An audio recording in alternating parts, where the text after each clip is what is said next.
What's up, guys? It's D here with Rivals for Change. I am standing next to a legend, Curtis Conway, who actually played here at SC. Curtis, I have a question for you, man. We talk about SC and UCLA, the crosstown rivalry, but there's a bigger one. Can you talk about that for a second?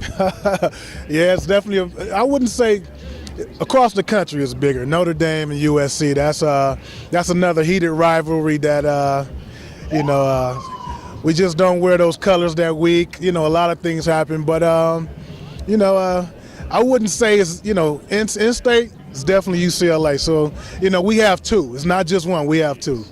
Why? I know SC and UCLA, I mean, it's the distance between each other, the battle for Southern California, but why SC and Notre Dame? Like, how did that come about? Well, I think it's just a history. Both programs been around such a long time, and been storied programs, and a lot of good players come out of the program. I think also when you look at Notre Dame being in the Midwest and Southern Cal being on the West Coast, it's not your typical in-state rivalry. Usually it's, a team that's close, same conference. This is totally different. So I like to say USC Notre Dame is probably the biggest rivalry in the country.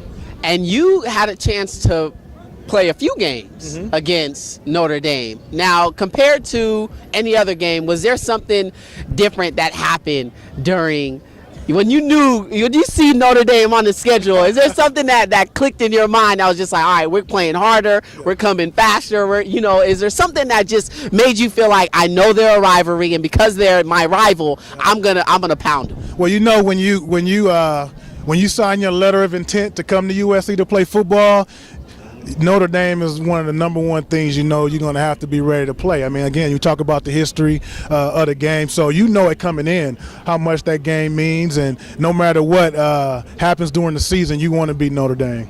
I hear you. So last question before I let you go and do your thing, man. In 2011, Auburn and Alabama, they came together and worked together for tornado relief in Alabama. It was devastated by, a series of tornadoes, but they came together. Now, people were lost their mind because Alabama and Auburn working together, it was incredible to see. Absolutely. Do you think, as an SC alum, as an SC fan, you could shed all that for Notre Dame and work together for some good in the world? Oh, absolutely. I mean, I think sometimes I think fans, they look at us on the field and think we just hate the person in the uniform. It's a rivalry game, and we know how much it means to the fans. But once we come off the field, one of my best friends, Tom Carter, played for Notre Dame, and I played with him with the Chicago Bears. So, again, when it comes to football, and once you're between the white lines, it don't matter.